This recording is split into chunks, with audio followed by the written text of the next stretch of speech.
अभी नहीं करना, अभी ना कर, रुक रुक रुक कर दिया आप।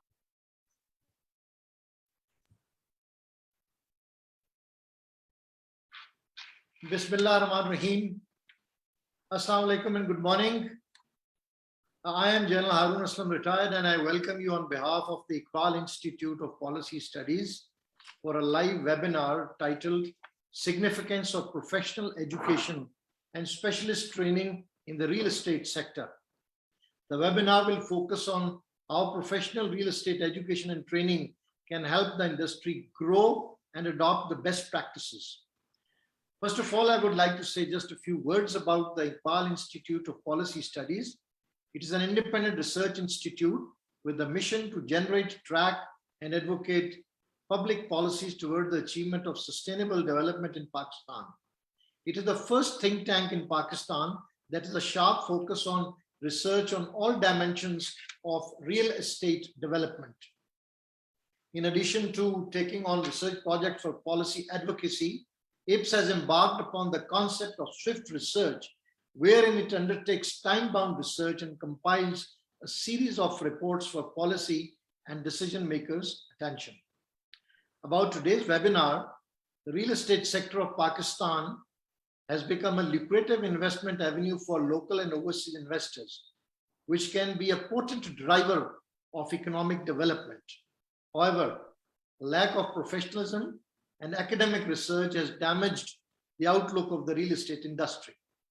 The real estate sector in Pakistan is also well behind in technology adoption. Most of these problems are a direct result of lack of formal education in the sector. Our webinar will dilate on the concept of real estate education and its significance in creating a more advanced real estate sector. The aim of this webinar will be served well if we are able to highlight the important role of formal education and specialized training in transforming the real estate landscape and suggest a way forward for Pakistan. We are fortunate to have eminent panelists who are from diverse backgrounds but can be considered as specialists in their own professional fields. We have Dr. Nasser Ikram. He is Vice Chancellor of University of Central Punjab. He has previously served as a Pro-Rector Research, Innovation and Commercialization at NUST. Today, he will talk on the academia-industrial linkage in promoting entrepreneurship and job opportunities in Pakistan. We have with us Mr. Shafiq Akbar. He is the chairman and CEO of Imarat Group and Grana.com. He is a real estate analyst and an accomplished investment advisor with more than 22 years of experience. He will deliberate on the topic growth of RE sector in Pakistan, incentives and opportunities. We have Dr. Shujat Ali. He is a retired civil person servant and has held many important appointments, including Special Secretary Finance. Today, he will discuss the role of federal and provincial governments in promoting best practices in the RE sector. We have Saima Latif. She is Deputy General Manager for Organization and Development at Grana.com, which is Pakistan's first online real estate marketplace.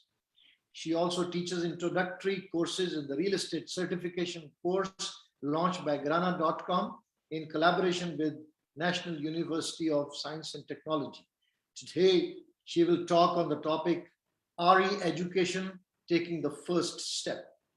About the conduct of the webinar, each participant will speak on a particular topic for 15 to 20 minutes. After the round of speech by participants, we'll have a general discussion and Q&A session. और जैसा कि हम पहले webinars में करते हैं, हमारा मकसद है कि हमारी आवाज जो है ज़्यादा से ज़्यादा लोगों तक पहुंचे. You are at liberty to speak in English and Urdu, whatever is convenient to you. So we will start with Mr. Shafiq Akbar. And may I also add that it is his vision behind the Ipal Institute of Policy Studies, and he is also the chairman of our think tank. Mr. Shafiq Akbar, sir, floor is yours. Thank you very much, Janus Saab. Doctor साहब माशाल्लाह अभी UCP में लेके चल रहे हैं पहली degree Pakistan की माशाल्लाह रियल एस्टेट में। तो और शुजात साहब से भी सीखने को और गाइडेंस मिलती रहती है। Faima share is one. तो आज बड़ी अच्छी डिस्कशन होने जा रही है। Very excited. The topic growth of real estate sector in incentives and opportunities. अभी मैं 2-3 दिन पहले दुबई में था, तो वहाँ पे जब रियल एस्टेट की बात की जाती है तो बड़ा इमार और दो चार और बड़े ब्रांड्स जो हैं डमैक और दूसरे, तो वो तो बड़ा एक ऐसे लगता है कि रियल एस्टेट दुबई लाइक बड़ा कोई अच्छा भी सेक्टर है, बड़ा कूल है real estate in Dubai. whereas when we talk about real estate here in Pakistan, तो वो प्रॉपर्टी वाले और प्रॉपर्टी डीलर इस तरह की थोड़ी सी परसेप्शन लोग कैरी करते हैं। I think that's the difference. ये हमारा जो सेक्टर है आरई सेक्टर, इसकी growth is dependent first of all के how do we see our real estate sector here in Pakistan. और fifth most populous country which is going to be third, fourth and third most populous country in the years to come after China and India. तो जितने ज्यादा लोग हैं उतनी ही ज्यादा real estate चाहिए। एक अंदाजे के मुताबिक अगले 10 साल में यानी by 2030 will have population of 10 से 12 करोड़ लोगों की पॉपुलेशन को घर चाहिए। और हमारा फैमिली साइज 6 है, तो 10 से 12 करोड़ लोगों को अगर घर चाहिए तो विच मीन कि हमें तकरीबन 2 करोड़ यूनिट चाहिए। और प्राइम मिनिस्टर साहब का जो विजन है वो ये है कि जी 10 लाख घर हम हर साल बनाएं, जो पाकिस्तान में हर इंसान सोचता है कि यह नामुमकिन है। तो ये भी एक इशू है हमारा कि हम लोगों में शायद कॉन्फिडेंस भी उतना नहीं है कि हम समझें कि हम ये कर सकते हैं। आज कहीं पे बात हो, कुछ फॉरम्स में मैंने ये बात की कि ये हो सकता है, तो मुझे थोड़ा सा आगे से सुनने को ये मिला कि नहीं ये नामुमकिन है। अगर हम ये कहें कि हम पाकिस्तानी ये करेंगे तो लोग कहेंगे नहीं ये नहीं हो सकता। लेकिन अगर यहीं पे हम ये कहें कि चाइना वाले आके कर लेंगे पाकिस्तान में, तो आगे से लोग कहेंगे हाँ ये हो सकता है अगर चाइनीज आके कर। ये भी एक इशू है कि हमारा कॉन्फिडेंस लेवल क्या है, आया कि हम लोगों से नीचे तो नहीं, अपने आप को कम कर तो नहीं समझते। ये इश्यूज हैं। और मेरा, क्योंकि मैं ज़्यादा अर्सा पाकिस्तान से बाहर गुजारा है और वहाँ पे बहुत सारी नेशनैलिटीज़ को देखा है, उनके साथ काम किया है, उनके साथ पढ़ाई की है, मैं समझता हूँ कि पाकिस्तानी किसी से कमतर नहीं है। हम बड़ी इंटेलिजेंट नेशन है और हम बहुत कुछ कर सकते हैं। और सबसे ज़्यादा पोटेंशियल जिस सेक्टर में है वो हमारा रियल एस्टेट का सेक्टर है, क्योंकि किसी भी कंट्री की जो टोटल एसेट वैल्यू है 80-90% उसका रियल एस्टेट सेक्टर के अंदर होती है। हमारे जो एसेट वैल्यू है पाकिस्तान की रियल एस्टेट सेक्टर की, वो तकरीबन 1 ट्रिलियन प्लस है depending on the dollar rate. आज से तकरीबन 7 से 8 साल पहले मिनिस्ट्री ऑफ कॉमर्स ने एक रिसर्च की थी और उस वक्त उन्होंने रियल एस्टेट को वैल्यू किया था $700 बिलियन। ये आज से मैं 7 या 8 साल पहले की बात कर रहा हूँ। उस वक्त डॉलर रेट थोड़ा कम था। अभी 7 या 8 साल में काफी सारे जो प्लैंड एरियाज हैं हमारे, उनमें अगर आप ग्रोथ देखें, फॉर एग्जाम्पल डीएचए जो है उसकी ग्रोथ देखें, पिछले 20 से 22 साल में डीएचए की ग्रोथ 25% के ऊपर है पर एनम। जो प्राइस बढ़ रही, ये डीएचए 2, डीएचए इस्लामाबाद के जितने डीएचए देखें, ये 5-6 लाख पे लॉन्च हुए थे, आज तकरीबन 3 से 4 करोड़ की इनकी प्राइस आ गई है एक वो कनाल के प्लॉट। तो इतनी ज्यादा ग्रोथ है प्लैंड एरियाज ऑफ पाकिस्तान के अंदर। और पिछले 7 से 8 साल में there are certain pockets in Pakistan specially in the planned areas जहाँ पे डबल से भी ज्यादा प्राइसेस हो गए हैं। तो आज से अगर 7-8 साल पहले 700 बिलियन थी, तो इस वक्त हमारी वैल्यू तो बहुत ऊपर जानी चाहिए। एक और भी बड़ा प्रॉब्लम है कि वैल्यू कहाँ से ऊपर जाएगी। हमारा डॉलर ऊपर चला जाता है, रुपया गिर जाता है, उस वजह से हमारी सारी की सारी जो है वो वैल्यू गिर जाती है।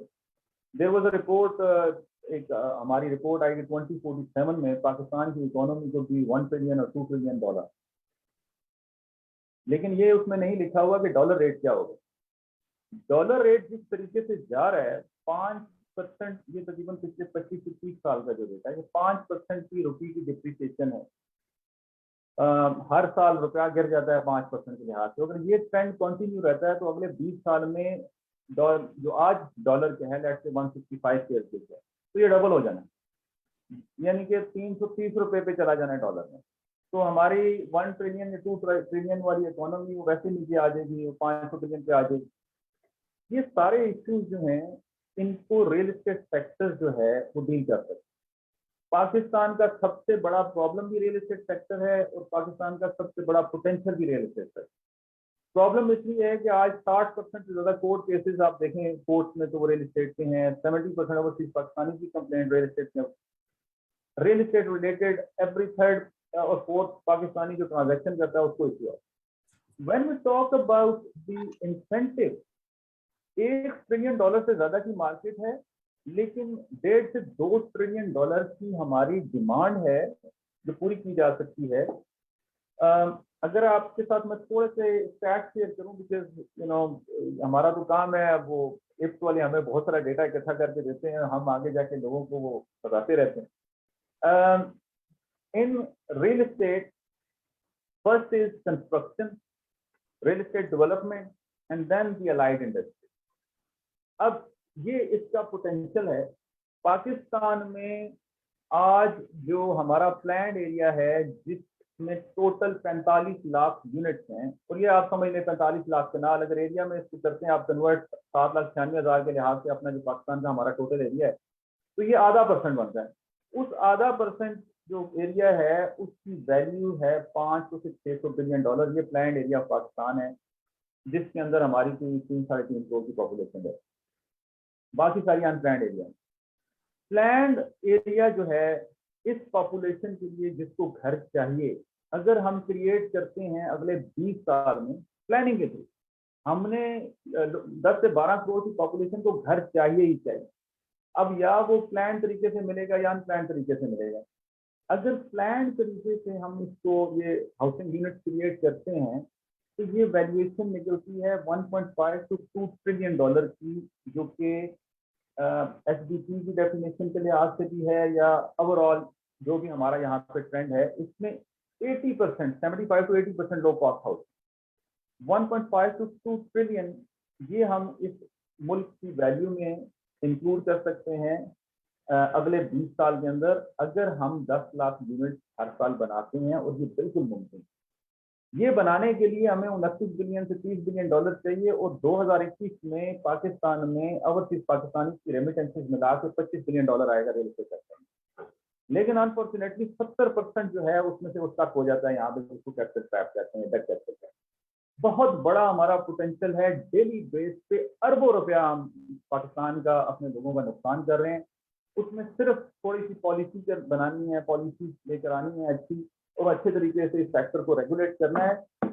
अगर हम अपना पोटेंशियल रियल एस्टेट का रियलाइज कर लेते हैं, यानी कि पॉलिसीज, अच्छी पॉलिसी मेकिंग, उसकी अच्छी रेगुलेशन और लोगों को उसकी अवेयरनेस दें कि किस तरीके से काम करना है, तो आपका जो पाकिस्तान का सबसे बड़ा हमारा इशू है इकोनॉमी का, एम्प्लॉयमेंट का, क्योंकि इसमें दो चीजें हैं। एक है कंस्ट्रक्शन जो रियल एस्टेट में हम करते हैं, जिसमें 25 से 30 लाख जॉब क्रिएट हो सकते हैं अगर हम हर साल 10 लाख घर बनाते हैं। And then there is industrial growth, यानी कि रियल एस्टेट की इंडस्ट्री जो चलती है तो उसके साथ जितनी भी इंडस्ट्रीज चलती हैं उनके अंदर जो जॉब क्रिएशन होती है, वो जॉब क्रिएशन होती है। आपका इंपोर्ट बिल कम होता है क्योंकि लोकल हम मैन्युफैक्चरिंग शुरू करते हैं, एक्सपोर्ट हम बढ़ा सकते हैं। हमारे अंदाजे के मुताबिक $750 बिलियन का कंस्ट्रक्शन का बिल है, इंक्लूडिंग द रेनोवेशन और remodelling for next 20 year. $750 billion Pakistan को चाहिए या पाकिस्तानियों ने खर्चना है घर बनाने में, या जो हमारी डिमांड है उसको पूरा करने में, या अपने घरों को रीमॉडल करने में, रेनोवेशन में। ये बिल्डिंग मटेरियल की बात कर रहा हूँ। इस बिल्डिंग मटेरियल में आज 70 से 80% हम इम्पोर्ट कर रहे हैं। ये हम चेंज कर सकते हैं। पाकिस्तान में हम लोग बड़ा easily, there are a lot of international brands who want to come to Pakistan कि आज भी हम आके यहाँ पे लोकल मैन्युफैक्चरिंग करेंगे और यहाँ पे आपके लोगों को ट्रेन भी करेंगे, यहाँ पे फैक्ट्रीज भी लगाएंगे। हमने उनको एनवायरनमेंट थोड़ा सा अच्छा देना है। तो रियल एस्टेट में ग्रेट पोटेंशियल, मैं हर जगह पे जाके बात करता हूँ, लेकिन मसला यह है जब भी पोटेंशियल की बात करने लगता हूँ चैलेंजेस जहन में आ जाते हैं। चैलेंजेस को फिक्स करना बहुत इजी है।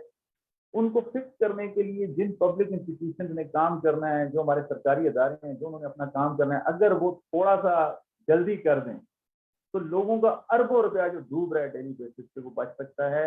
And we can create a lot of opportunity, be it employment, या इकोनॉमी को भी हेल्प कर सकते हैं, इंडस्ट्री ग्रोथ भी कर सकते हैं, इंपोर्ट भी कम कर सकते हैं, एक्सपोर्ट भी बढ़ा सकते हैं, महंगाई भी कम कर सकते हैं। ये सब कुछ रियल एस्टेट सेक्टर को होता है।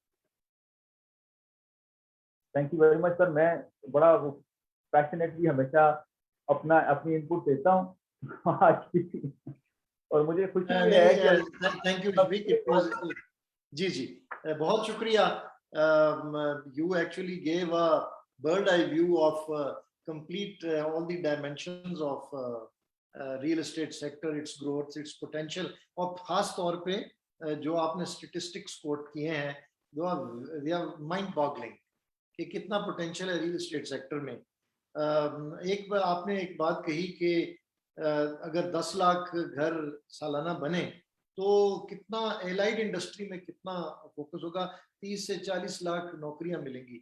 हमारा मसला ये है कि इकोनॉमिक ग्रोथ और साथ लोगों को जॉब अपॉर्चुनिटीज देना। आपने बताया कि खुद एतमादी का फुकदान है, वी लैक सेल्फ कॉन्फिडेंस, कि जी चाइनीज आके आपने कहा जी वो बना लेंगे तो वो खड़ा कर देते हैं कि जी, और हम इम्प्रेस होते हैं। देखो जी, वो गवादर में आए, उन्होंने 2 महीने में एक हाई राइज बिल्डिंग खड़ी कर दी। We can also do it. सिर्फ ये है कि खुद एतमादी लानी है, और we have to put things in order.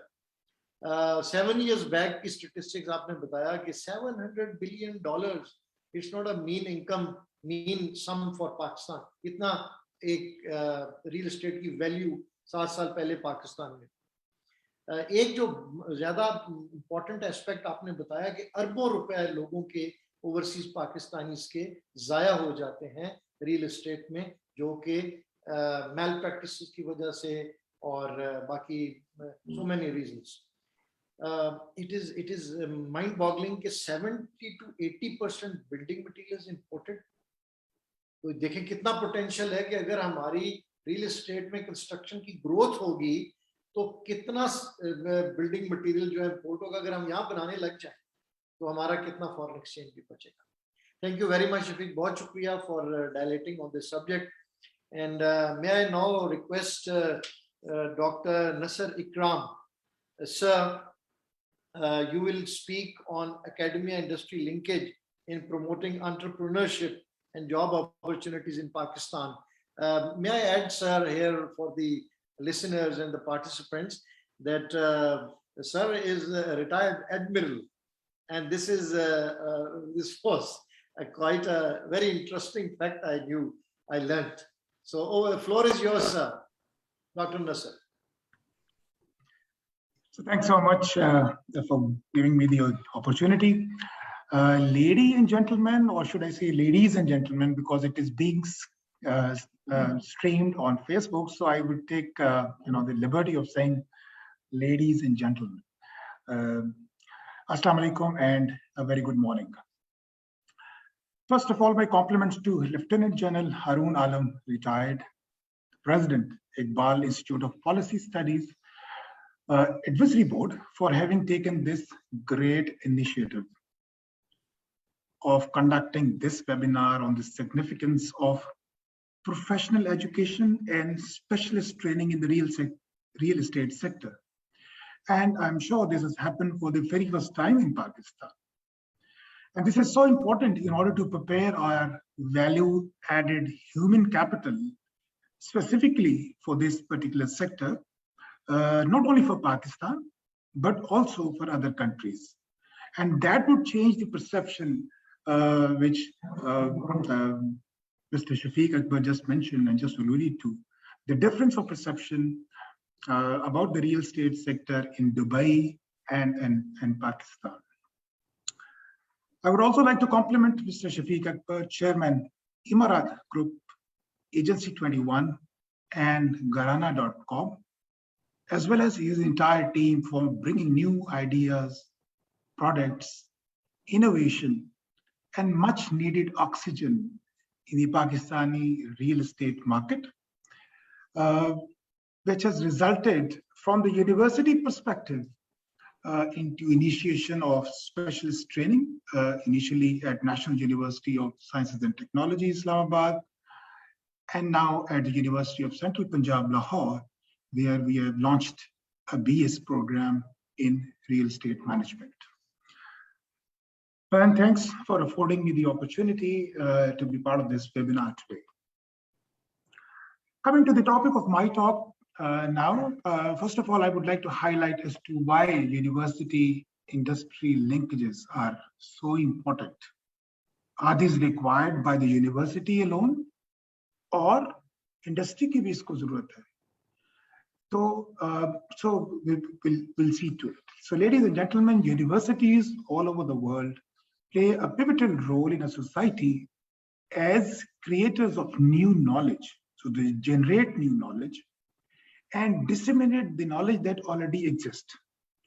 Since the establishment of the very first generation of university in 10th century in Morocco, set by a Muslim lady named Fatima, first generation of university was focused on dissemination of the knowledge that existed in the world. Then comes the second generation of university, which creates knowledge, generates new knowledge. Third is the entrepreneurial university, which really means the transfer of that knowledge that has been created in a university to the industry, to create more industries, to bring innovation in the industries, to create new products. And the fourth generation, which has recently been coined, I think in 2015, that emphasizes on sustainability.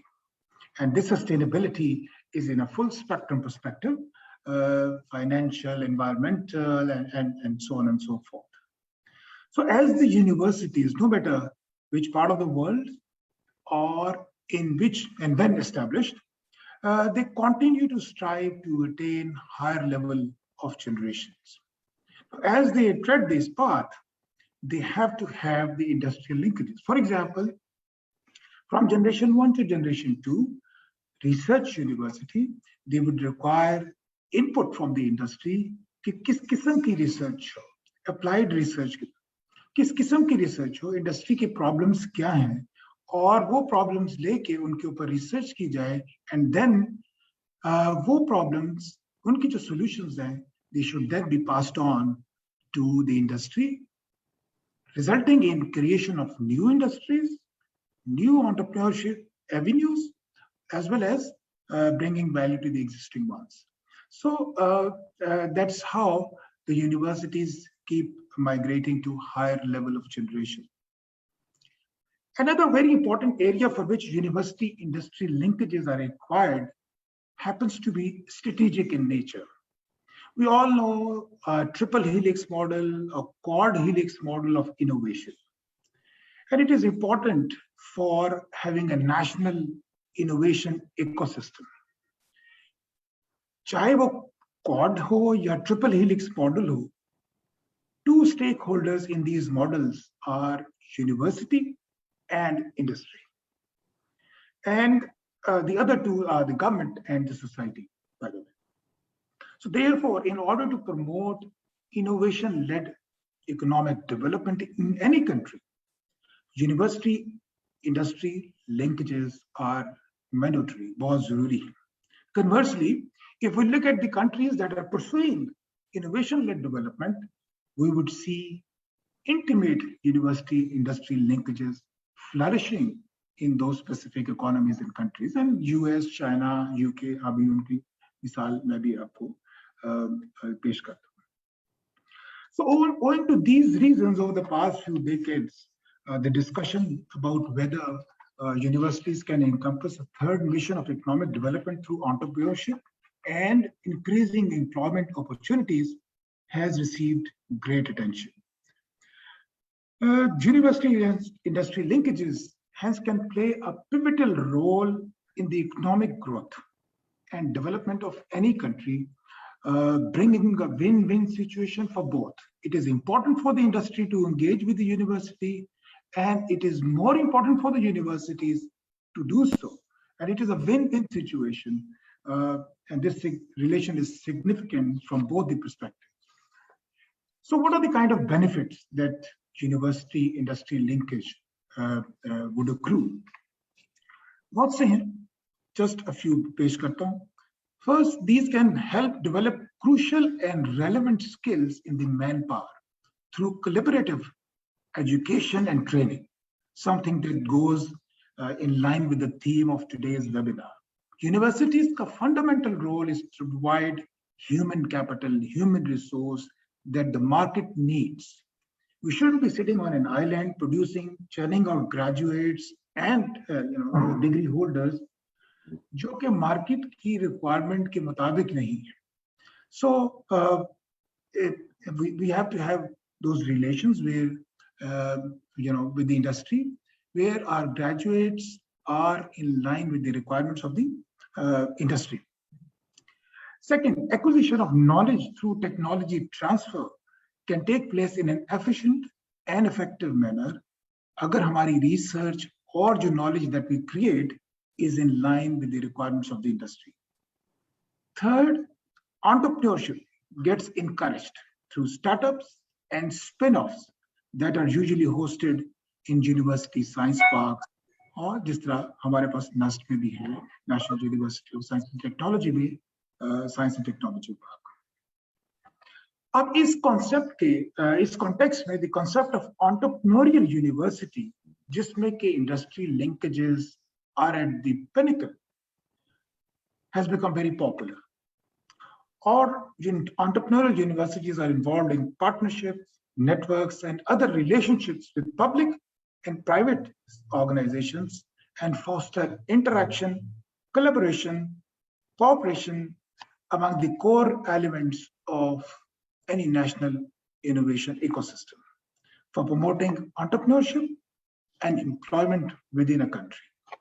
This means that the entrepreneurial university implements several strategies and new institutional configuration to work in close liaison with the industries as well as governments to facilitate the generation and exploitation of knowledge and technology for spurring economic growth. Now, a few examples, the international models where such like universities exist and are there contributing in the national ecosystems. First is the Stanford University.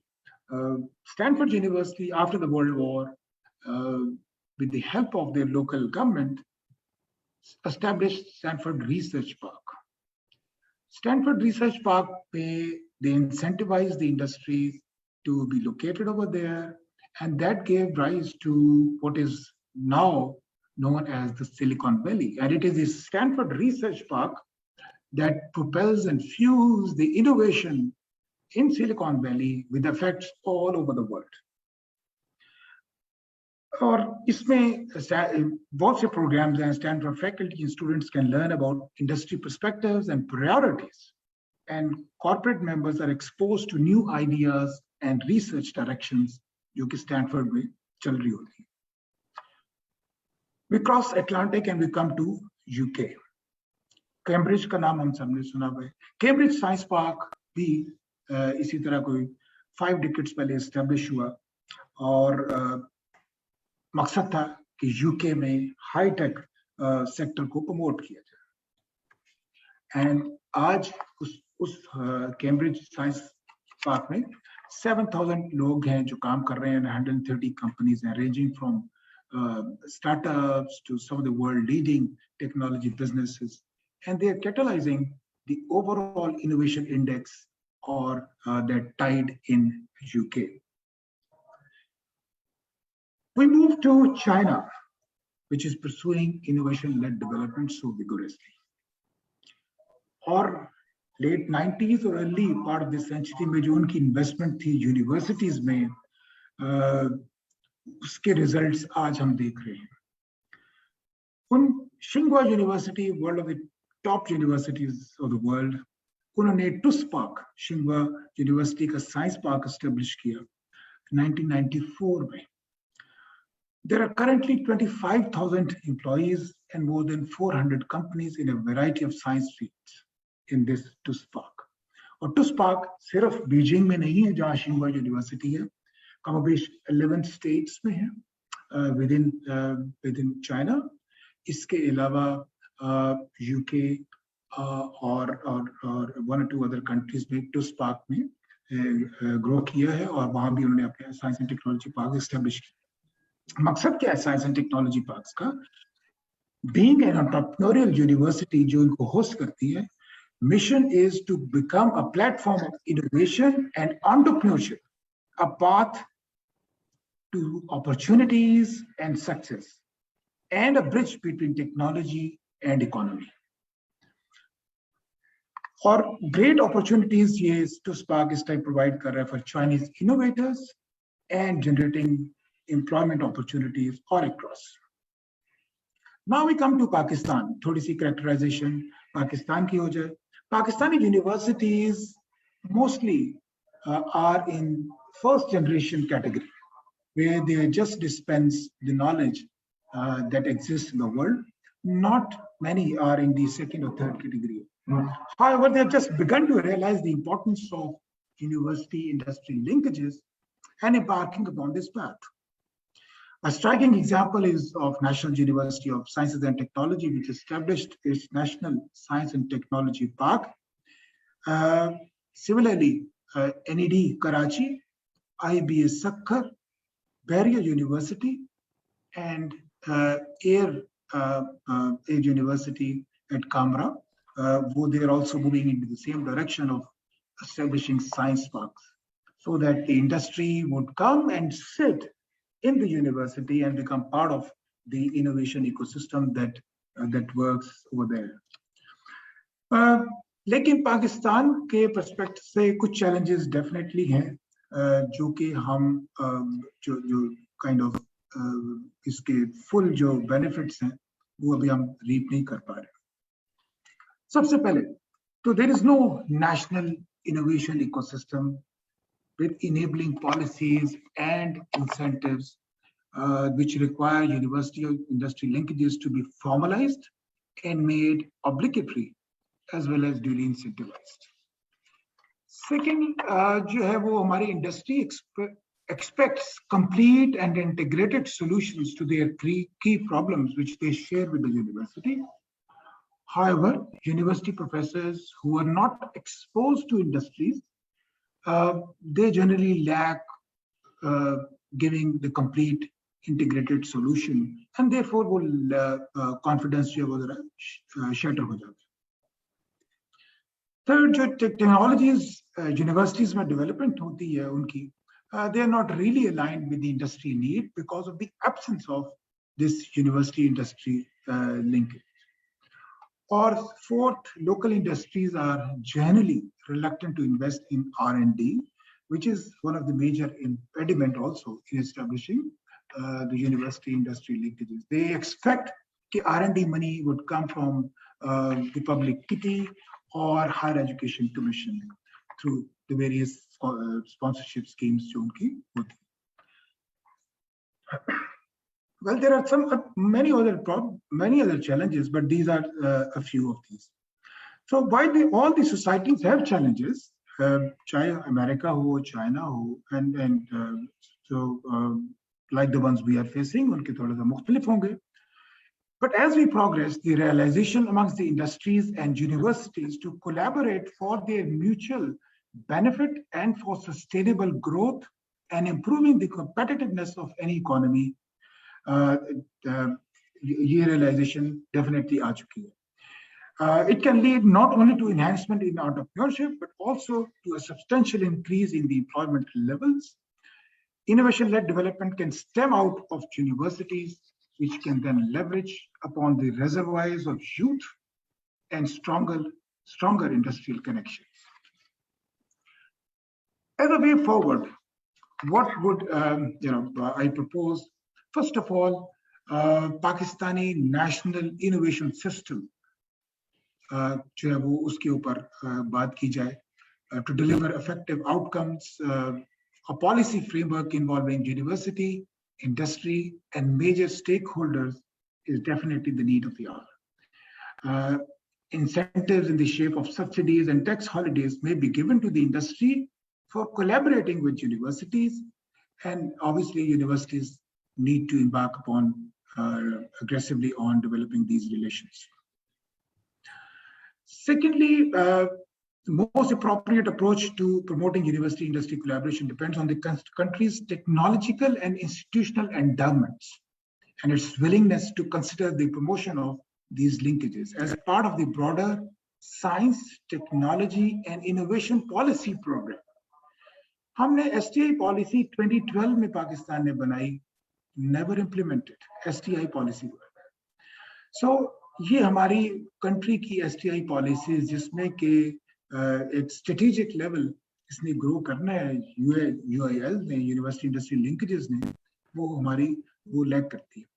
और incentives may be given to universities to transform to higher generation of university, which means third generation, which means establishing incubators, science and technology parks, ताकि industry or their innovation centers could be hosted and become part of the university innovation ecosystem. That must be done.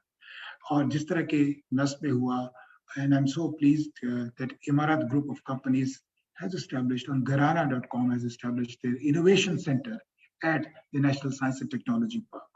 So such steps would catalyze our pace of generating entrepreneurship in the country, where job seekers would become job givers, thus attaining higher level of employment, which Pakistan needs so badly. With that, I conclude my talk, sir. Thanks so much. Thank you, Dr. Saab. बहुत ज़बरदस्त. That was a great talk, and you started with the quote that universities play a pivotal role in creating entrepreneurship and the job employment. And the stakeholders जो हैं आपने बताया कि academia है और industry है. मैं एक में बड़ा इंटरेस्टिंग आपको स्टेटिस्टिक बताऊं. We happened to go to the National Incubation Center, and we were told that 90% of our graduates are not employable. I could not authenticate these statistics, but coming from National Incubation Center, I had a reason to believe them, that 90%. So there is a lack of skill development and just about of degree. So this matter has to be addressed. And you gave examples of the NUST, they established NSTP, you mentioned, and our innovation labs set up by Garana, which is used by us also and by all the companies of group. It is into artificial intelligence and greater innovation. So this is something which can be replicated by a number of people. So this is what, in a sense, manifestation of industry and academia linkage. You gave example of Stanford and Cambridge universities and IBA, Bahria University, need of integrated solutions, and academia is not aligned, which needs to get aligned. You mentioned about way forward, policy framework needed, policies which are implemented. Policies are just, they are formulated and they give a very rosy kind of a picture, but these are not implemented. And finally, you said that incentives have to be given to the universities. Dr. Saab, this is the buzzword. You have to give incentive to everyone.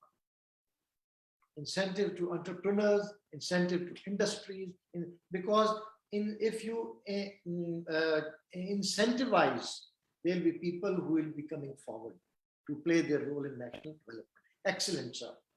I don't want, Dr. Saab, आप हमेशा दरिया को कूजे में बंद करते हैं, तो मैं आपको जरा इंतजार कराऊंगा. हम पहले जरा सक्सेस स्टोरी सुन लें साइमा लतीफ की, और फिर आपके साथ बाद में जरा तफसील डिस्कशन करेंगे.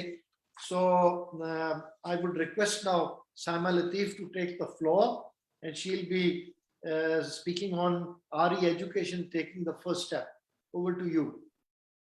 Thank you so much for having me. And it's an honor to be in the panel with all of you guys and with all the expertise that you have.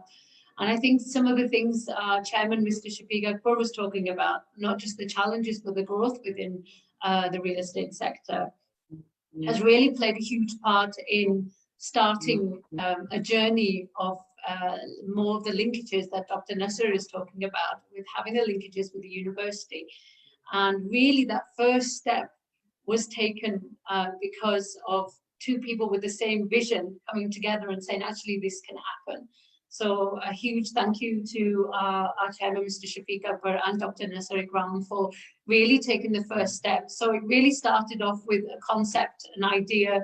We talk about the challenges and growth in real estate, and we say that, you know, real estate is the second largest employer, only after agriculture, but nobody was paying attention to how we get people educated into this sector. So we talk about the challenges of people, you know, setting up so-called estate agencies, or they're referred to as property dealers. So this perception that we talked about earlier, unfortunately, is there. But through this education, we're slowly changing that perception. And people are actually getting very, very good career from it. So if we talk about the real estate science level 1, and that was really the launching pad for us, for Grana.com and for NAS to collaborate together. And Dr. Nasser was sort of the pioneer in that. It was very forward thinking when it came to pushing this forward. The way we designed the course was that it was targeting sort of foundation level. So people who may not have that much knowledge in real estate, or maybe have dabbled in doing a bit of work, or have an interest in it. So we started off keeping the course very simple. And the way we broke the modules up, where the first section was about the history of real estate, where does it come from, what was Pakistan doing in terms of real estate, and how advanced we probably were back then, but have there been any changes throughout history. So it's a very interesting topic about how real estate has changed, not only in Pakistan, but also outside as well, in European countries as well. So that's a very interesting topic. It then sort of falls on to, from the history side of things, we then go into looking at what is the difference between an advisor or an agent. So what is the difference between it? So we go into the details of that in the course. We follow on to primary and secondary markets within real estate. And, you know, if you try to explain these market segments, whether primary or secondary in Pakistan, they'll be very different to what's outside, maybe in the UK and other places. So it's very important that we sort of tailored the course to meet the needs of this country here. So that was very important for us. So that the section about primary and secondary was there. And then we go on to business ethics. So a lot of the perception issues, a lot of maybe the complaints that are coming, people dealing with real estate, whether it's investments, residential elements of things or transactions, they may not be as honest, or there's a lot of things happening in the background that people are really put off by it. So there's a section about business ethics, how we treat the public, the clients that we speak to, and other people in the real estate sector as well. So it's a very important session there as well. We then follow on the session to looking at technology, because that has really changed how real estate is done. I mean, if we look at the Grana.com app or the software that we're working on at the moment, it's just few clicks away and you can purchase or invest something. And I think that's really changed the whole real estate market. So we do talk about how technology is having a huge impact on our industry. And then we talk about the legal aspects. There's been so many changes throughout the year, especially this year, bringing in new legislation, but also from contracts and agreement side of things. Are people in real estate really aware of how they can protect themselves and how they can protect their clients as well? That's very important. So we go through these details in the course. And I think the feedback that we're having, so when we talk about success stories, the feedback that we're having is that it's not only given an opportunity for people who share the same passion of real estate to come into one place and to be able to network, speak to people, share ideas. It's all about knowledge sharing. That's what it was there for as well, that's taking place, but also they're taking something back, taking those solid practices back into their own organizations that they may be a little bit smaller setup to Grana.com, but they have something similar.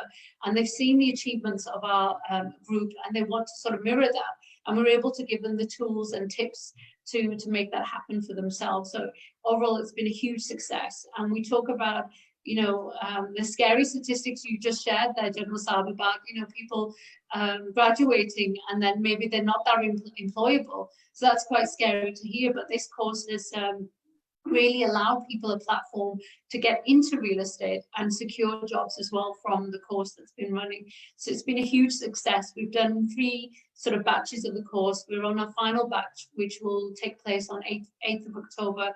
We're really excited about that. We're having people register from all different backgrounds. You know, some are students, some are, you know, people have been in the real estate for a very, very long time, and they've been waiting for something like this to come, and they now have an opportunity to join this bigger network as well and to improve their education, because learning never stops. It doesn't matter if you've been in the field for, you know, 2 years, 5 years, 10, 20 years, you know, learning is something that's continued. And I think that's what keeps us relevant in our field as well. So I think it's a very important course.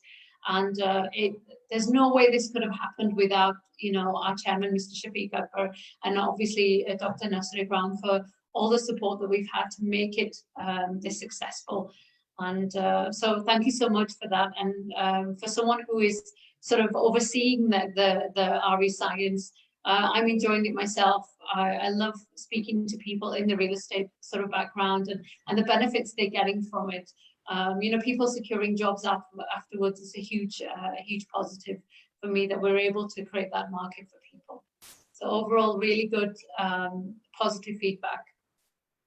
Saima, I would like just to chip in a question here, that you have all talked about good things. So what were the challenges? So were there impediments, and were there any obscurantists about it? There was a little bit, I think, from the beginning. Maybe Dr. Nasir can share those challenges, and I think it's all to do with perception, really. When we think of real estate, I'll be honest, when I sort of first came to Pakistan, it's nearly 2 years for me here. And I sort of ran home and I said, you know, I've got this amazing job in real estate. And they were very shocked. They were like, you know, I'm not sure real estate in Pakistan, you know, because they have this perception. But they've also changed. And I think seeing is believing. I think when you're in this industry where actually it's very professional and there's people that really want to progress, that there is an opportunity here. So in Emarat Group as a total, there's 27 different departments. So Grana.com is only one business entity. So there's so many avenues you can go in for real estate. And we provide the full sort of real estate services in that. So it's really exciting for me to share, you know, what our business is doing.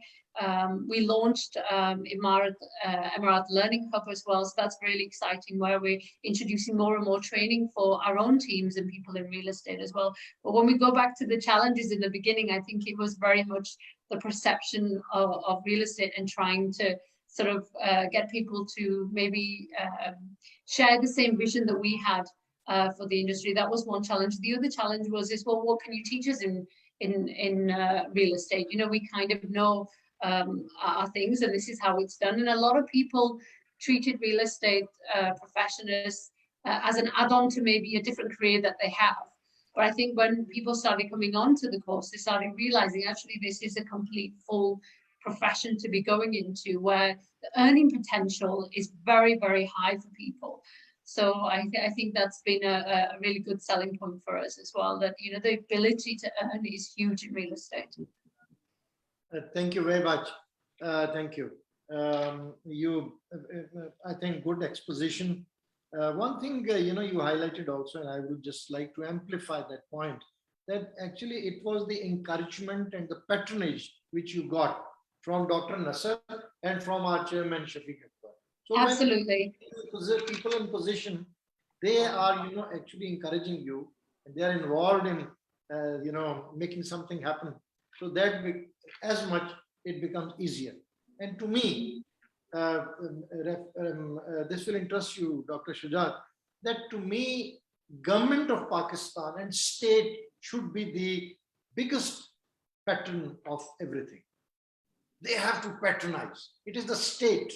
Society has a role, but state also has an obligation. You talked about the wonderful, one thing I noted was that, this initiative was taken by Dr. Nasser and by Mr. Shafiq Akbar. And then you will find that within months, or I don't know whether weeks or months, Dr. Saab took it migrated to the next step. In your talk, Dr. Saab, you mentioned that, you use this word that you have university then migrate to the next step. So here the curriculum or the discipline migrated to the next step, and from certification, it has perhaps become a bachelor's degree. Wonderful. And that is so exciting for people, where everybody's looking out for this bachelor's degree, and it's something we've been talking about in our course.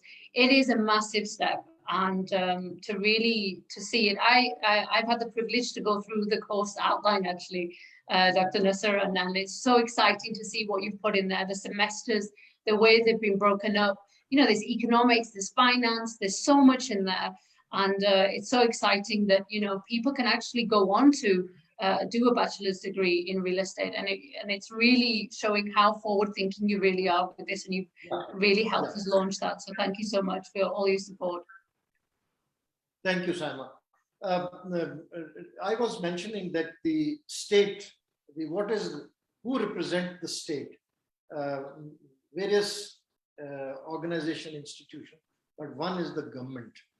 So government, it has a role to patronize, to incentivize, to regulate, and ultimately the buck stops with the state of Pakistan and the government of Pakistan and the provincial governments. We are lucky to have Dr. Shujaat with us, and with a wealth of experience.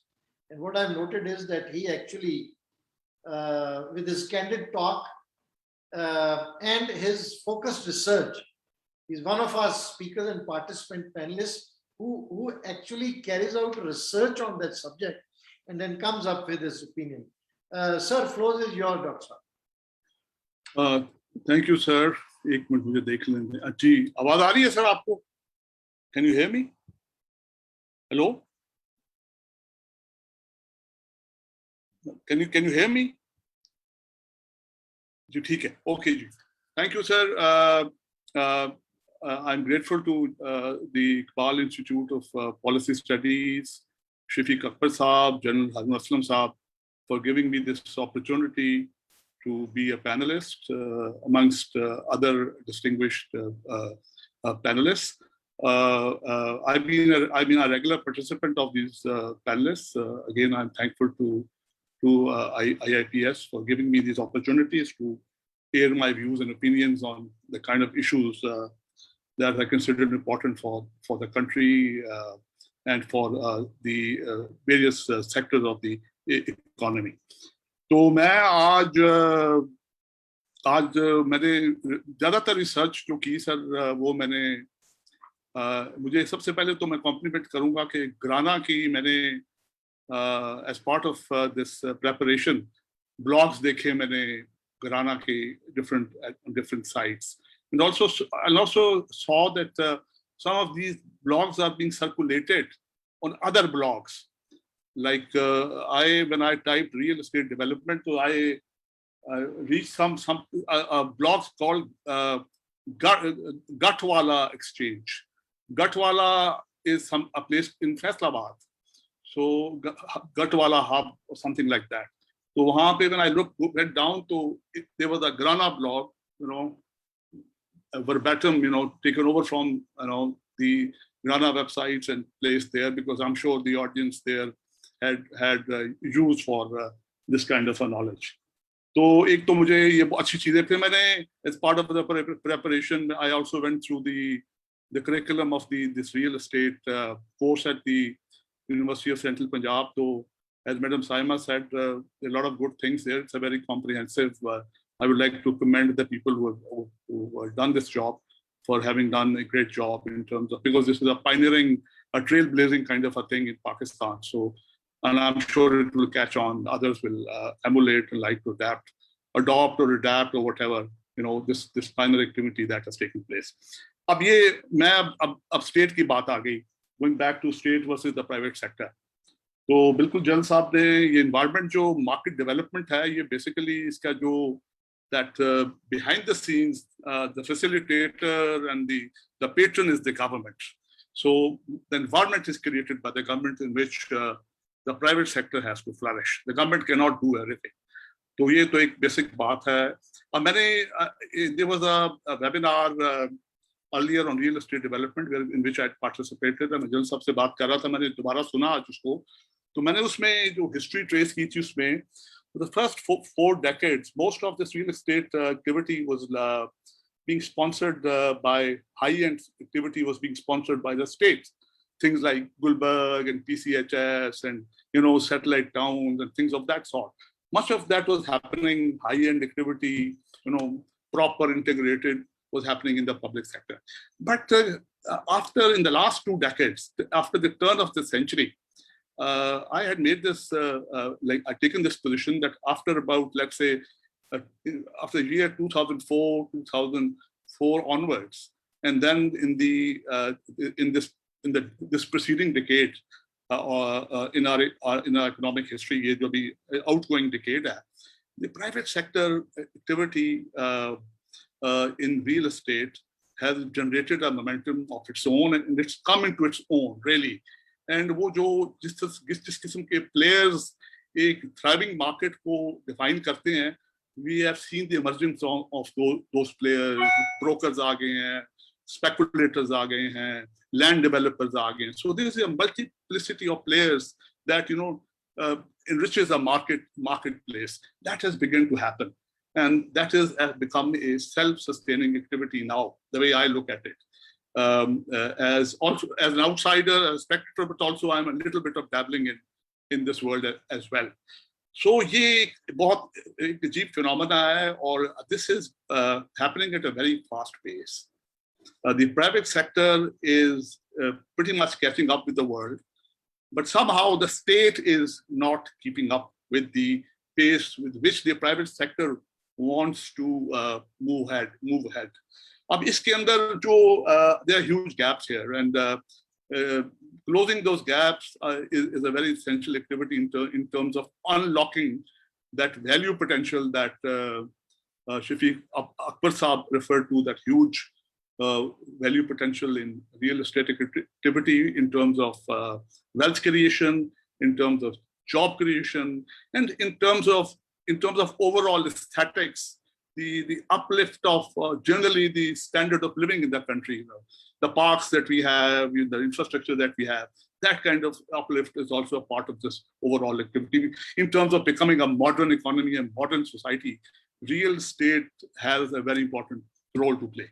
अब इसके अंदर मैं देख रहा था कि policies की बात की, जनरल साहब की ने भी की, वाइस चांसलर साहब ने भी की, डॉक्टर साहब ने की, we have a plethora of policies, good policies, but where we lack is, somehow the good ideas which are articulated and embedded in those policies are not followed through, and we don't see those things happening on the time scale that we would like to see them happening in Pakistan. अब policies, in order for them to implement it, they have to be translated into laws. Laws have to be enacted, based on the objectives that are articulated in the policies. अब मैंने देखा कि real estate के अंदर कोई overarching law नहीं है पाकिस्तान में. ये in India, they were able to do a real RERA, they call it RERA, real estate authority. The RERA is I think those are Solo mein aaya, and I was reading their literature, and it has unleashed some kind of a new dynamism in their real estate sector across the border. हमारे पास, we still don't have a real estate law, overarching law for the country. I did come across a real estate law for the territory of Islamabad, which is enacted in, I think, 2020 or 2019 or whatever. Lekin when I went down, basically it is just codifying the existing model. The existing traditional real estate का model है, उसी को codify कर रहा है with some additional safeguards. The capital ban गया, एक complaint redressal का system बन गया. But these modern ideas, जो financing के ideas है, in terms of various players coming together, joint ventures, public-private partners, इस किस्म की चीजें, ये जो new innovative ideas हैं, and particularly ये जो training वाला मैंने इसके ऊपर काफी research की, कि training other than a requirement for registration, you just have to register, apply, and 2 महीने बाद आप register हो जाएंगे, आप अपनी financing बता देंगे, bank details दे देंगे. No requirement for you to go through training or have an educational certification. ये मैंने ना उस इस्लामाबाद लॉ में देखी है, ना किसी और जगह पे देखी है. तो ये एक बड़ा critical gap है in terms of development of the high quality market players in the real estate market. और वो law को, I think through this forum, we need to go back to the government that we need to have an overarching regulatory law. Regulatory, don't take regulatory as, as stifling. Regulatory as a facilitating mode of helping the private sector and sort of, defining the boundaries of good, decent behavior so that the consumers, the end consumers are able to operate in this market with this assurance that whatever they are being told or whatever they're being sold is what they are getting. So ये जो transparency, accountability की बातें हैं, ये सारी चीजें ये होनी चाहिए. I think this is a very critical piece of reforms that would transform the real estate sector or market in Pakistan. ये और इसमें ये जो है ये कोर्स तो आपने अच्छा बना दिया, लेकिन ये voluntary है, ये किसी इसका uptake कैसे होगा? And then there is another again a weakness on the private sector itself. Her sector की एक federal level पे trade body है. Real estate के professionals की पाकिस्तान की मेरे as far as I know, I have not come across a very thriving, vibrant trade body, which is sort of a federation of covering all the players of the private sector players in Pakistan. उसकी regional bodies जो हैं districts में मैंने देखी हैं, builders हैं उसके अंदर. Builders are just one sector of one part of the market, but overall, something that addresses concerns of all stakeholders in terms of the facilitating a flourishing real estate market. ये federation Shafiq साहब शायद हमें बता सके क्योंकि वो इन चीजों को देख रहे होंगे कि ये I don't see anything of this sort. मैंने एक I would like to flag I came across a study done for the Ministry of Commerce I think in the early part of the century during General Musharraf's period when a lot of reforms were happening. तो ये एक study है, I'll send a copy to you. उसमें she has analyzed the whole. It's a study of domestic commerce in Pakistan. How domestic commerce can be made to flourish in the country. और वो उसके अंदर उसकी जो recommendation है, he makes a recommendation. You need such a federation, an advocacy forum जो government of Pakistan के अंदर engage करे और different जो concerns हैं of the stakeholders on the taxation front, on the financing front. And on the ease of doing business, regulatory burden जो है, ये जो शफीक साहब ने उसका जिक्र किया, ये जो delays आते हैं और ये जो procedures हैं, although good things have begun to happen, but still in comparison to regional peers, global practices, we still have to go some distance in terms of closing these gaps. हमारा जो ease of doing business है, वो उसने jump लगाया पिछले 2 साल में, और मैं अभी देख रहा था construction permits में है उनके number of days almost half हो गए हैं. इसी तरह commercial property की registration कराची लाहौर में significantly improve हुई है. But we still people who are who are looking closely at these things, there are still large impediments. I talking to Jalsa, मैं खुद भी इन चीजों में हल्का सा dabble कर रहा हूँ, and I'm going actually seeing it from the ground level too. So there are a lot of things. A digital culture has begun to happen in Pakistan, and the government is also playing a very active role in promoting that culture. But that trickling down to the level of the ground operator, that is still a distant dream. हमारा जो broker होना चाहिए, उसके हाथ में iPad होना चाहिए, और वो चीजें अभी distant dream है. I was talking to somebody day before, a property dealer somewhere. तो मैं तो अपने सरकारी स्कीमों में इंटरेस्टेड था. तो मैंने उससे पूछा, तुम इस्लामाबाद से आए हो, तो F14 और 15 के बताए, मुझे बताओ, there was some other property that I had an interest in.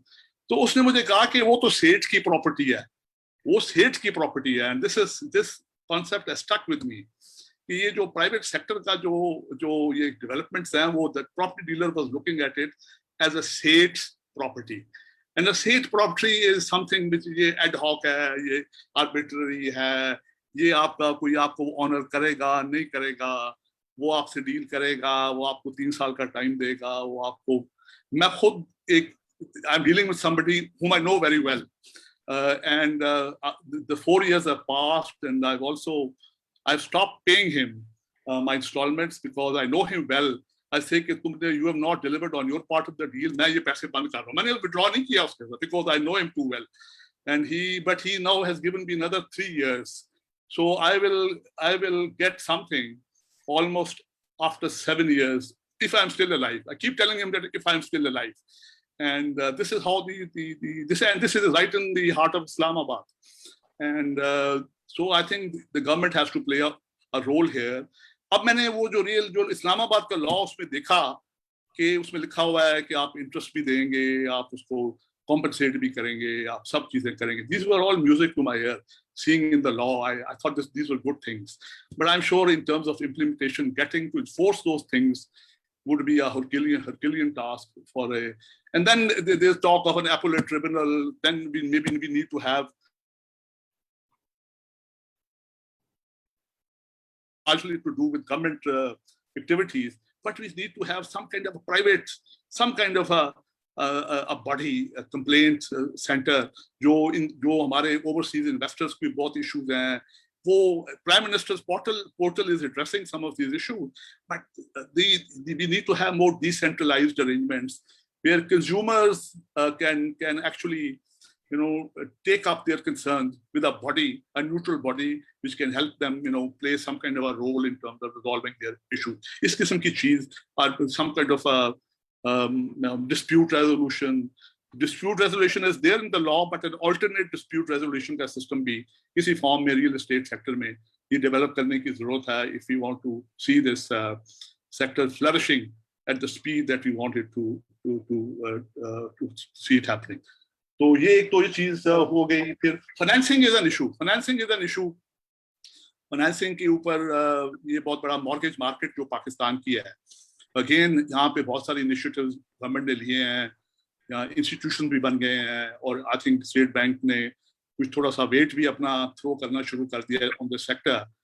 But अभी भी ये जो द काइंड ऑफ डॉक्यूमेंटेशन जो बैंक्स मांग रहे हैं at the last mile stage, वो that is very onerous. I had this discussion with the bank manager, and वो आप एडवर्टाइजमेंट्स तो सुनते हैं, लेकिन जब वो एंड पे जाते हैं तो वो जो कोलैटरल की रिक्वायरमेंट्स हैं, वो large part of our population gets thrown out, क्योंकि वो डॉक्यूमेंटेशन ही वो प्रोड्यूस नहीं कर सकते.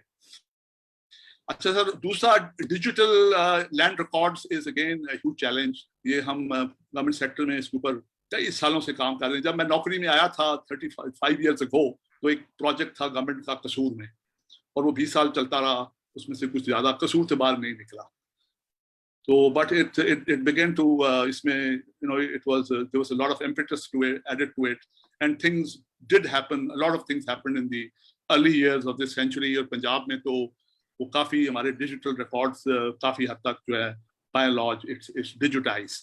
लेकिन वो डिजिटाइज का भी वो जो मैडम सायमा बताएंगी और शफीक साहब भी रहे हैं, the kind of title guarantee जो वहां मिलती है, ये हमारे digital records, this is just a digitization of our existing records. वो जो that guarantee that government taking it upon itself that it stands as a guarantor of this title, वो state हमारी अभी टाइटल रिकॉर्ड्स की नहीं. जब तक वो टाइटल की वो स्टेट नहीं आएगी, ये फाइनेंसिंग जो है वो the kind of that linkage, strong linkage that we want to see between banks and the real estate market, that will not happen. And uske liye bhi hame, again, it's a federation. I think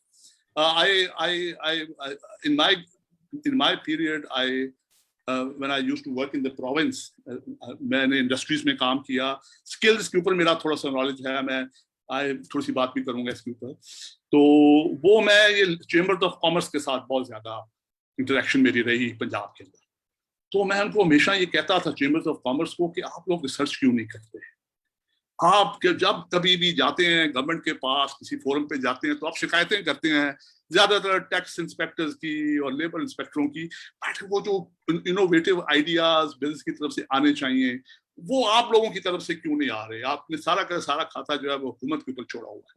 अब ये very very encouraging, ये जो मैं आपको घराना को देख रहा हूँ, this the kind of activity Grana is doing, this is a very very pioneering activity, and I think others also, I'm sure the others will in time will jump on the bandwagon, but somebody had to be the trailblazer and had to show the way. So for that I compliment for doing that. And that federation idea, bringing some people together as an advocacy group, as a internal improvement group, wo ek cheez hai jis pe it should be an agenda for Shafiq Saab, he being a leader in this of this sector, ये काम आपको करना चाहिए. Finally मैं थोड़ी सी बात करूंगा sir ये skills के ऊपर. स्किल्स की जो हमारी जो मेन सरकार की जो बॉडीज हैं, एक तो ये जो है ये स्टैंडर्ड सेटिंग जो है, ये तो सरकार, ये तो फेडरल गवर्नमेंट का काम है ट्रेनिंग मेनिंग के ऊपर, लेकिन ये जो एक्चुअल एजुकेशन है, टेक्निकल एजुकेशन, ये शायद पार्ट 2 में है कॉन्स्टिट्यूशन में, और वो दोनों ये प्रोविंसेस और फेडरेशन काम कर सकती है इस एरिया के ऊपर. तो ये जो है फेडरल, उसमें इस्लामाबाद में तो वो नेशनल नेफ्टीटीसी है ट्रेनिंग का, vocational training. No, real estate is a sort of vocational training. अब मैं ये इस पे मेरा क्वेश्चन है डॉक्टर ग्राम के लिए कि ये जो डिग्री है ये वोकेशनल ट्रेनिंग है या एकेडमिक ट्रेनिंग है, ये क्वेश्चन है ये कि how should be view it. जब आपने अपनी वेबसाइट पे ये लिखा कि जिन प्रोफेशंस के लिए इट्स एन एंट्री लेवल, तो वो सारे मैनेजरियल प्रोफेशंस थे. वो ग्राउंड लेवल का ब्रोकर, रियल्टर, वो जो रियल एस्टेट एजेंट है, वो उसके लिए ये जो बंदा आपका बनेगा, डिग्री करेगा, ये कहेगा मैं मैनेजर बनना चाहूंगा, मैं ये करना चाहूंगा, वो may be can become a manager of a real estate residential property, but that education of that, ये जो आपका बेसिक कोर्स है, वो जो आपने आई वाज लुकिंग एट, वो एक मैंने देखा न्यूजीलैंड का, मैंने कल देखा उनकी स्किल्स की जो बॉडी है. There's a salesperson, there's a real estate agent. Salesperson वो आदमी है जो जब तक किसी वो रियल एस्टेट अप्रेंटिसशिप नहीं करेगा, वो आगे नहीं जा सकता. उसको किसी फर्म के साथ अटैच होना पड़ेगा, और उसके बाद उसको एजुकेशन लेनी पड़ेगी, सर्टेन नंबर ऑफ आवर्स, उसके बाद वो इम्तिहान पास करेगा और इंटरव्यू भी देगा किसी अथॉरिटी को, then he will move up. इसी तरह की जो वहाँ पे है वो जो है ब्रोकर का कॉन्सेप्ट और real estate agent in the US market, वो भी इसी तरह का है. And then in the overall realtor जो है वो realtor is no qualification. Realtor is a member of a federation, national association of realtors. वो रियल्टर बन जाता है. अब वो क्या सिग्नल करता है, क्या वैल्यू लाता है, वो कोड ऑफ एथिक्स लाता है. There is a code of ethics amongst the in the profession, that these are the principles that you will not violate, like the code of, जैसे वो डॉक्टरों का कोड होता है, इसी तरह का कोड है, this is what you have to do. अब ये चीजें, these are the missing elements in our landscape, in our universe. Doctor साहब टाइम कंस्ट्रेंट है, कोई और कोई पॉइंट हो तो वाइंड अप कीजिए प्लीज. जी मेरे ख्याल से मैं तकरीबन अपनी बात को कर चुका हूँ, सारी बातें कर चुका हूँ. अच्छा, बहुत शुक्रिया डॉक्टर साहब. This is very elaborate exposition you have given. You have raised few questions and which are very interesting. First of all, I'll make a comment. You said that you look forward to a time when a real estate agent would come, he'll open his iPad and talk to you on the. This is happening. If you just engage Agency 21 or grana.com, it's all about automation. You go to the app and I'll send it to you. You just click. I'm not here to promote something, but I tell you, this is happening. Start it. I'll seek, Shafiq, I'll seek your indulgence in 4 points, which Dr. Saab has brought into 4. One is about the trade body. Is there a real estate trade body union which talks about the interest of this industry? Number 2 is the title guarantee, lack of title guarantee in Pakistan. And then is the overseas person, overseas Pakistanis save a lot of issues, and you being the overseas Pakistan yourself. And then is about the mortgage facilities. That mortgage is difficult in Pakistan. Could you dilate on these 4 issues? Because I know you are the expert of this.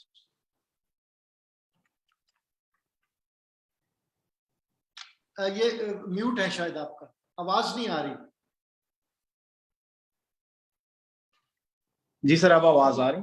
आवाज आ रही। अच्छा sir, इसमें doctor इकराम ने education पे बात की, doctor Shuja ने, उन्होंने काफी उन्होंने रिसर्च भी की हुई है, उन्होंने काफी सारी एग्जांपल्स भी दी और काफी सारे वो पॉइंट्स जो कि दूसरे मुल्कों में अच्छी प्रैक्टिसेस हो रही हैं, वो उन्होंने एथिक्स की बात की, कोड ऑफ एथिक्स की बात की, टेक्नोलॉजी और बाकी चीजें। तो आईपैड की जैसे आपने मिसाल दी, वो तो मैं थोड़ा सा मुस्कुरा भी रहा था कि इंशाल्लाह ये तो इनकी जो सजेशन है इसको तो हम कोशिश कर रहे हैं कि पूरा करें।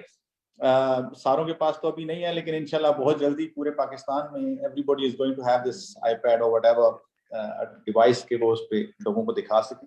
अच्छा, जो आपने सर ये बातें अभी बताई, इसमें trade bodies union, title guarantee और टाइटल डॉक्यूमेंट, ओवरसीज पाकिस्तानी के जो इश्यूज हैं, मॉर्गेज एटसेट्रा, ये अभी जब मैं बात करता हूँ रियल एस्टेट के सेक्टर में, तो रियल एस्टेट का सेक्टर दुनिया में, जैसे मैंने कहा, it's the biggest sector and the biggest segment of global economy, और इसमें बड़े अच्छे कॉन्सेप्ट्स आ गए हैं वर्ल्ड ओवर। और ये कॉन्सेप्ट्स अब चले गए हैं जहाँ पे आप आर्टिफिशियल इंटेलिजेंस, एस्क्रो, ब्लॉकचेन, बहुत सारी इस तरह की चीजें, online market places, digital contracts, ये सब कुछ आ गया है। और ये पाकिस्तान में विद इन 1 ईयर ये बहुत सारी चीजें इंप्लीमेंट की जा सकती हैं। लेकिन बेसिक्स का इशू है कि अभी तक जो हमारी जो बेसिक्स हैं वही हमने सीधे नहीं किए। जो मॉर्गेजेस हैं, मॉर्गेजेस में बैंक्स को बहुत ज्यादा इश्यूज हैं। On one hand obviously prime minister साहब बैंक्स को कह रहे हैं कि वो मॉर्गेजेस देना शुरू कर दें, but on the other hand mortgages देने के लिए बैंक्स को जो इश्यूज हैं वो भी हमने एड्रेस करने। We have to bring in some sort of comprehensive solution जिसमें हमारे पास short term, medium term and long term plan. Short term में हमें कुछ चीजें करनी हैं। पाकिस्तान में जो इस वक्त सबसे बड़ा इशू है वो है कि जब आपने कोई यूनिट या कोई प्रॉपर्टी परचेज करनी है तो उसकी वेरिफिकेशन का कोई सिस्टम होना चाहिए। ये है 1.5 जो हम कराते हैं गाड़ियों के लिए, यहाँ पे पाकिस्तान में मेरे ख्याल में एक 1.5 होती है, या इस तरह कि आप जाके अपनी गाड़ी को उसके डॉक्यूमेंटेशन को वेरिफिकेशन वगैरह करते हैं, वेरीफाई करते हैं कि इसके टाइटल डॉक्यूमेंट्स वगैरह हैं या नहीं। वो सिस्टम हम इंट्रोड्यूस कर सकते हैं रियल एस्टेट में बहुत इजीली। 12-14 रेगुलेटिंग अथॉरिटीज हैं जिन्होंने ये इंट्रोड्यूस करना है हेल्प डेस्क के, आप डॉक्यूमेंट्स की वेरिफिकेशन कर लें, या at the point of purchase आप ये वेरीफाई कर लें कि जो भी यूनिट आप परचेज कर रहे हैं वो अप्रूव्ड है, नहीं है, या उसमें कोई लिटिगेशन या इश्यूज तो नहीं है। एज सच ट्रेड बॉडीज हैं, लेकिन अगर मैं कहूं कि कोई एक true representation of real estate sector Pakistan level पे या रीजनल लेवल्स पे होती हो, एज सच वो नहीं है। जहां तक टाइटल डॉक्यूमेंट की बात है तो अनफॉर्चुनेटली 8,000 में से 5,000 सोसाइटीज पाकिस्तान में आज भी अप्रूव्ड नहीं, यानी उनके पास बेसिक अप्रूवल ही नहीं है। और जो 3,000 बचती हैं उनमें से जिनकी 10 से 15% लेआउट प्लान के मुताबिक जो हैं उन्होंने डेवलपमेंट की हो, बाकी कहीं ना कहीं कोई ना कोई वायोलेशन होती है। ऐसे में लोगों को बिल्कुल भी आइडिया नहीं है कि जब कोई प्रॉपर्टी खरीदते हैं तो उसके टाइटल डॉक्यूमेंट को कैसे वेरीफाई करना है। गाड़ी की लॉग बुक लोग देख सकते हैं, मोबाइल जब लेते हैं उसके फीचर्स देख सकते हैं, लेकिन एक प्रॉपर्टी खरीदते वक्त क्या क्या चीजें कंफर्म करनी है, अनफॉर्चुनेटली उसका एक्सेस टू इंफॉर्मेशन इजी करके ये कोई मेथड दिया जा सकता है, लोगों को आइडिया नहीं है। और एज सच कोई टाइटल डॉक्यूमेंट या टाइटल गारंटी इसको बड़ा इजीली किया जा सकता है। टाइटल गारंटी या टाइटल डॉक्यूमेंट को प्लान्ड एरिया ऑफ पाकिस्तान जो है उसमें तो इस यूनिट वेरिफिकेशन सिस्टम ऑनलाइन बड़ा इजीली किया जा सकता है। Digital mapping land parcels of Pakistan की करके उसको आप ऑनलाइन कर सकते हैं और वो ऑनलाइन वेरिफिकेशन भी हो सकती है एंड ऑनलाइन टाइटल डॉक्यूमेंट भी दिया जा सकता है। ये वो काम है जिस पे हम लोग पिछले 3-4 साल से काम कर रहे हैं और इंशाल्लाह अल्लाह ने चाहा तो बहुत जल्दी इसको इंट्रोड्यूस भी करेंगे पाकिस्तान के लिए। लेकिन ये एक है जिसको डिजिटल मैपिंग का प्रोसेस है जिसमें पहले प्लान्ड एरिया और फिर unplanned area. Planned areas can be done with in 1 to 2 years। Unplanned area के लिए आपको 5-6 साल चाहिए होंगे क्योंकि वो काफी बड़ा काम। मॉर्गेजेस का जैसे मैंने कहा कि बहुत सारे इश्यूज हैं, मैं टेक्निकल उसमें नहीं जाऊंगा, बेसिक्स हमारे सीधे नहीं है। एक बहुत ही बेसिक सी चीज है कि आप जब भी किसी एजेंट को हायर करें तो उसके साथ सर्विस चार्ज एग्रीमेंट होना चाहिए कि उसने आपको सर्विस देनी है और उसके अगेंस्ट आपने उसको कोई कमीशन देना है। यहाँ पे ये भी नहीं है। 1 लाख स्टेट एजेंट जो है उससे ज्यादा है पाकिस्तान में जो काम कर रहे, लाइसेंसिंग नहीं है, सर्विस चार्ज एग्रीमेंट्स नहीं है और सर्विस चार्ज एग्रीमेंट होने के बाद रिकॉर्ड कीपिंग अभी इस पे काफी सख्त एक्शन लिया जा रहा है और मुझे बहुत अफसोस है कि ये एक्शन जो है हम इस वजह से ले रहे हैं कि FATF ने कहा है पाकिस्तान में हम अपनी चीजों को कब बेहतर करेंगे। ये बेहतर करना इतना आसान है और ऊपर से हम लोग जिस तरीके से चीजें करते हैं 4 से 5 हजार स्टेट एजेंट्स को का नाम आ गया कि इनके साथ लेन देन ना करें क्योंकि वो एक्साइज एंड टैक्सेशन के साथ शायद रजिस्टर नहीं होंगे और साथ लिखा हुआ है 5 साल का आपने रिकॉर्ड कीपिंग करनी है।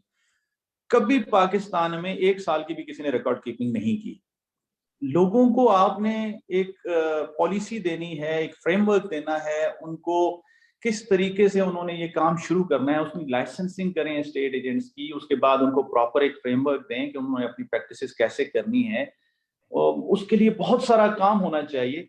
हमने बस कह दिया है कि 5 साल के लिए रिकॉर्ड कीपिंग करें और हम सोचते हैं कि स्टेट एजेंट्स करेंगे, ऐसा नहीं होगा।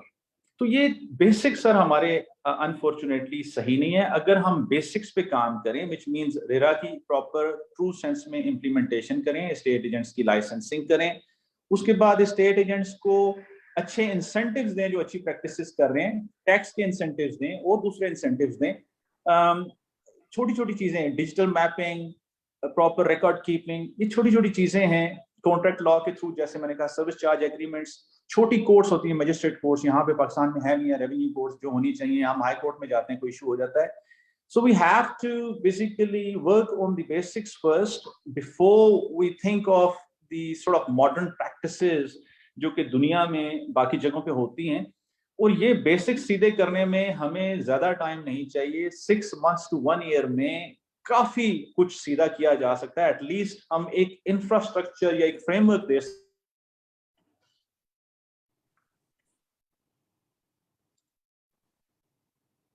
सकते हैं पाकिस्तान में जिसको यूज करके अगले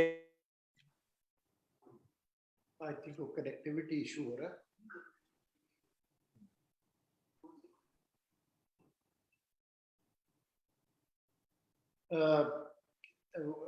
We can't hear you, Shafi. Can you hear us? Okay. Meanwhile, मैं वो क्वेश्चन ले लूंगा जो डॉक्टर शुजात ने किया था डॉक्टर नसर साहब से, that your degree is vocational training or educational training? Thanks so much, sir. Sorry sir, मेरा तो डिस्कनेक्ट हो गया था, so I've completed, you know, मैं अपना वो आंसर कंप्लीट कर चुका हूं। We have put this question to Dr. Nasser, which was initiated by Dr. Shujat, that your degree, is it a vocational degree or educational degree or what? Yes, sir. Thanks for the question. Very relevant. Before I answer this question, well, ये इसका हम जिस तरह engineering, civil engineering में या बाकी भी fields में इंजीनियरिंग में engineers होते हैं, and then we have the skill oriented specialized training. For example, surveyors होते हैं in case of civil engineering, electrical में उसमें technicians होते हैं, and same goes for other fields. So the same parallel जो है ये same kind of metaphor हम इसी तरह से हम इस फील्ड में भी हम कर रहे हैं. हमने 2 tier की ये trainings ये education होती है. BS is definitely an education program, 4 years, 125 credit hours. It's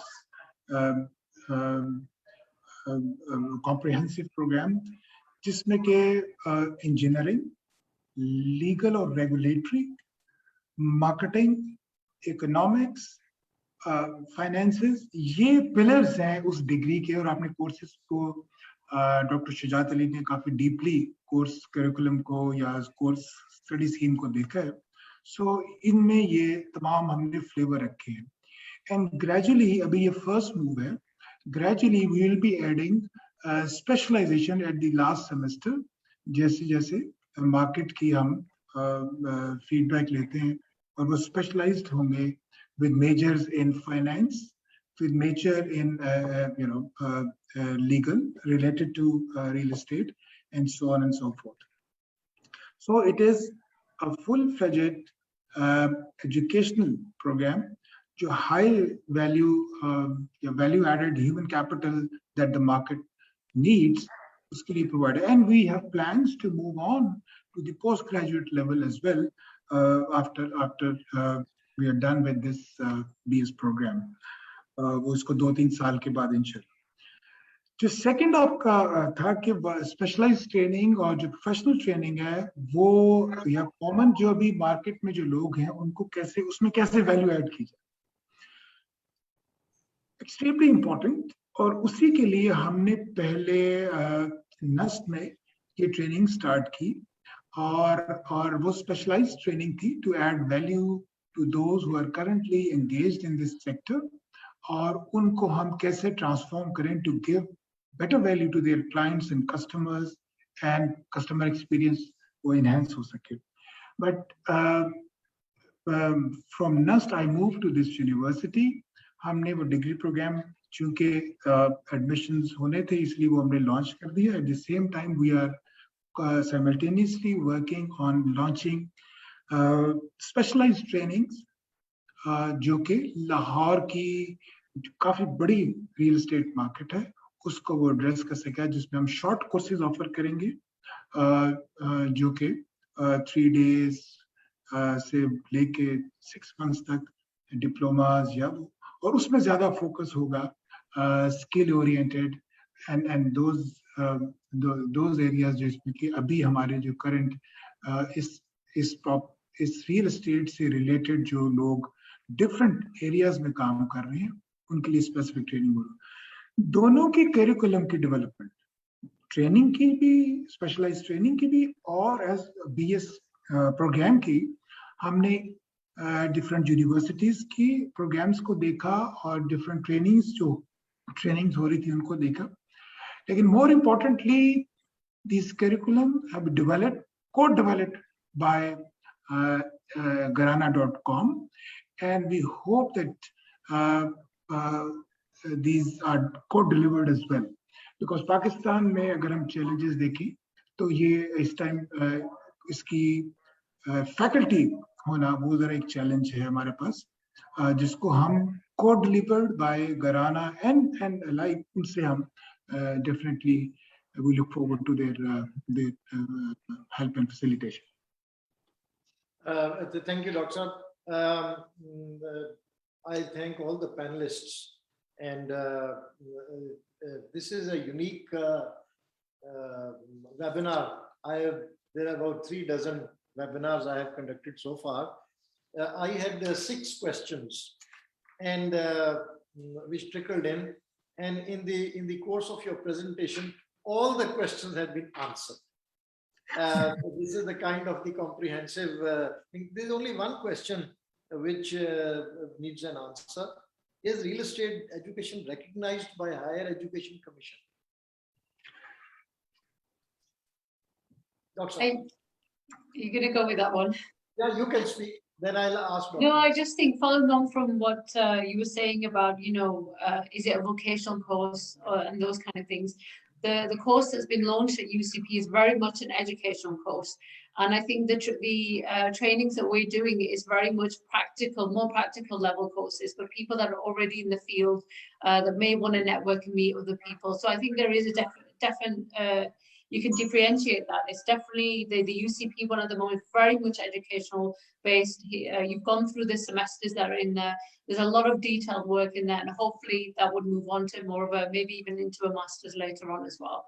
So I think that you can definitely make a differentiation between training from a vocational side, more sort of practical, I suppose, and then an educational one. Salma, so what you mean is that it is hybrid.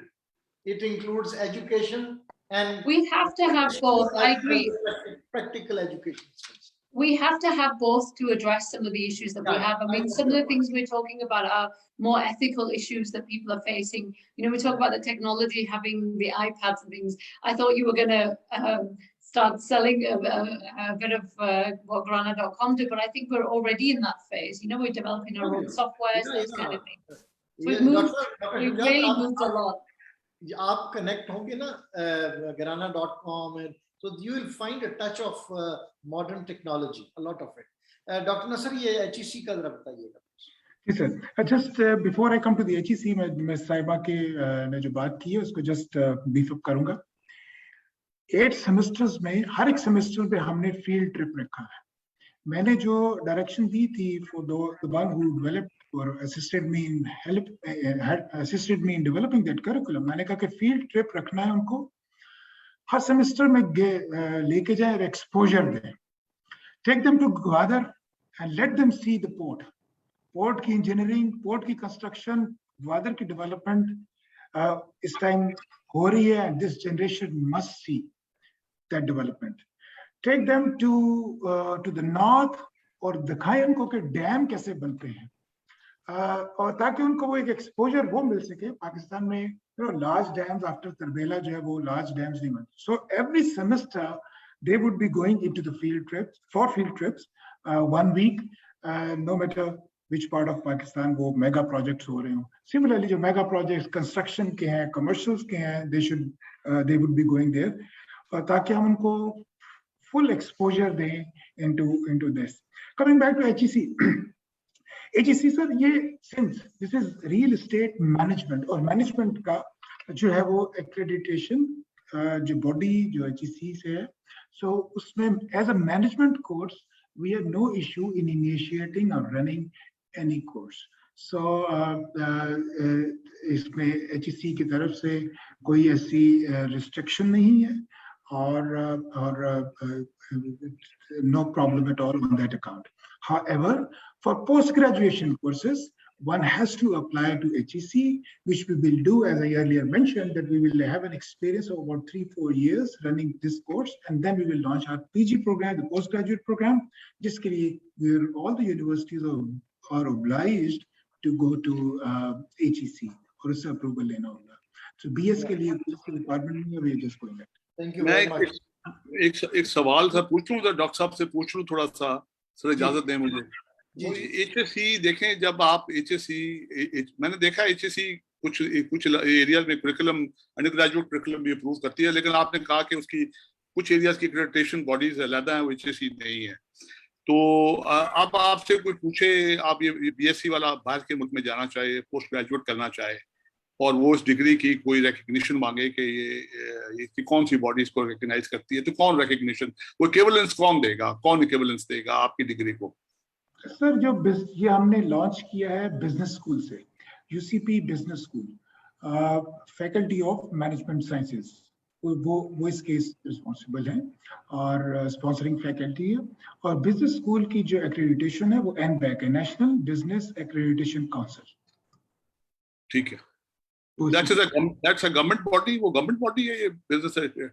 Ji sir, ये HEC like engineering के case में तो Pakistan engineering council है. मुझे पता है. लेकिन जो बाकी एरियाज हैं वो HEC ने एक्रेडिटेशन बॉडीज जो बनाई हुई है वो HEC के फार्मेसी की है, मैनेजमेंट की है, लॉ की है, सो उस तरह से। तो बिजनेस के लिए जो है वो NBAC है, national business accreditation council. Great. Lady and gentlemen, and I presume there are ladies listening online also. So ladies and gentlemen, we conduct a lot of webinars, but this was one of very few which were very focused, and focused on real estate and real estate education. We use a phrase, don't reinvent the wheel. But in this case, we have to invent the wheel. You are the pioneers. There was nothing as such like real estate education. And we have went into uncharted waters in Pakistan, and the growth has been so quick. There were certifications, and you have a bachelor degree, and here is an academician who's talking about postgraduate degree, and then vocational training and use of technology and all.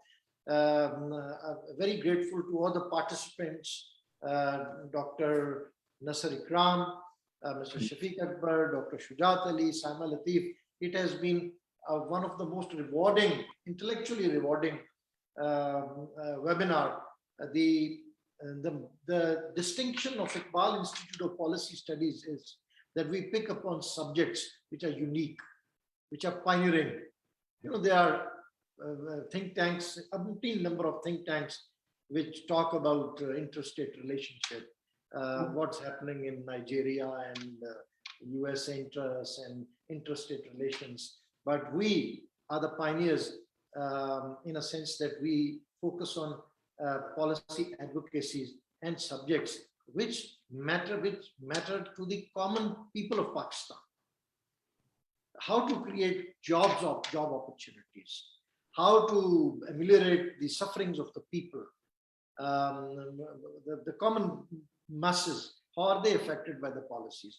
So I'm really grateful, and it is all because of our panelists. I'll once again thank all the panelists and the viewers for a very rewarding session. Thank you very much. Khuda Hafiz.